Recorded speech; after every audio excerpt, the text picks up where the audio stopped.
Did you have like podcasting experience before that then? Is that why you kind of wanted to document it that way, or? None whatsoever. But I was always, I hate my voice, which probably doesn't ring true now with the amount I talk, but it never occurred to me that that's something I could do at all. But I've really, really enjoyed it.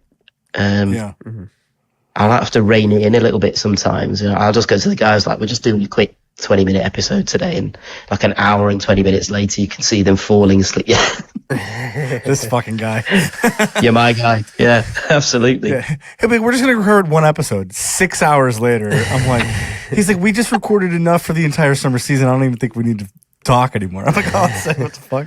Yeah, that's it. See you in 5 months. Yeah, that's it. Yeah, I know. It's. I think if you're I mean, you guys, you can tell straight away. You know, as soon as you see somebody's face and their mannerisms and everything, you can tell somebody's they're personable people.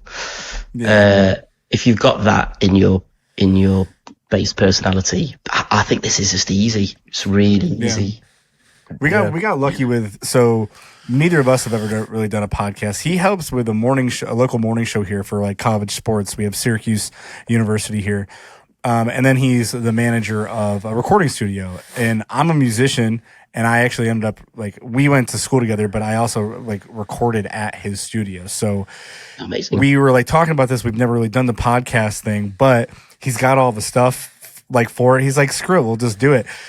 I thought it was going to be, little laptop, like whatever. We've got lights, we've got sponsors, we've got all this stuff. And now it's just like, without, like you said, it's just like you have to have a certain personality to do it. But at the same time, it's like you can also develop a pretty cool personality from this, and just by trying new things and going and do it.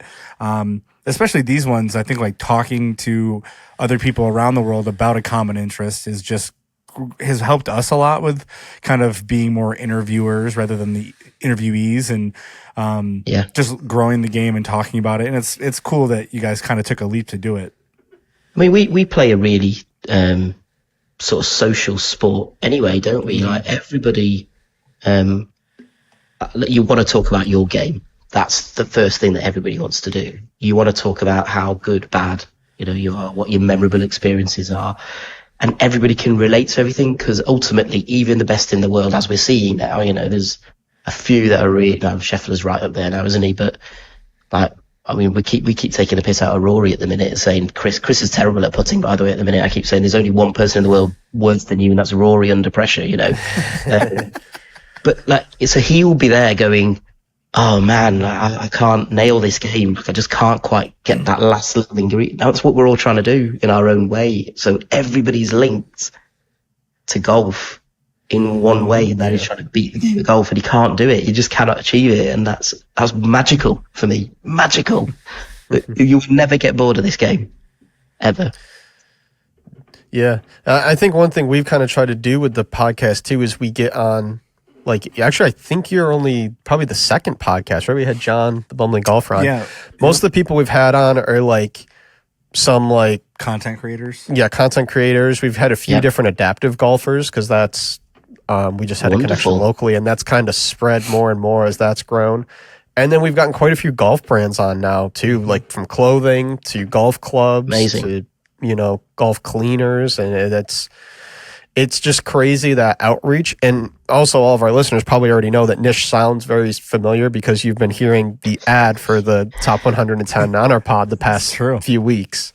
But yeah, that's kind of how we got to why I ended up reaching out to you, just because it was. Yeah. We've had other ads placed from our hosting company, but some of them were like I think there's only one other golf show. Yeah. There was like a murder mystery podcast that was like, it was like Murders and Mimosas. Murders and Mimosas. just marries so well, doesn't it? Yeah, literally. Nothing like talking about murders and with mimosas, and then instantly going back into two guys in polos. Talk about exactly. Yeah. talking about hitting a little white thing into a tiny little hole and then about 400 yards away. We're talking about golf, right? Yeah. Thanks for watching today's episode. To see more of our content, be sure to follow us on Instagram, TikTok, and subscribe on YouTube. We can be found at Basic Bogeys on all platforms. Thanks. We hope to see you on the next one.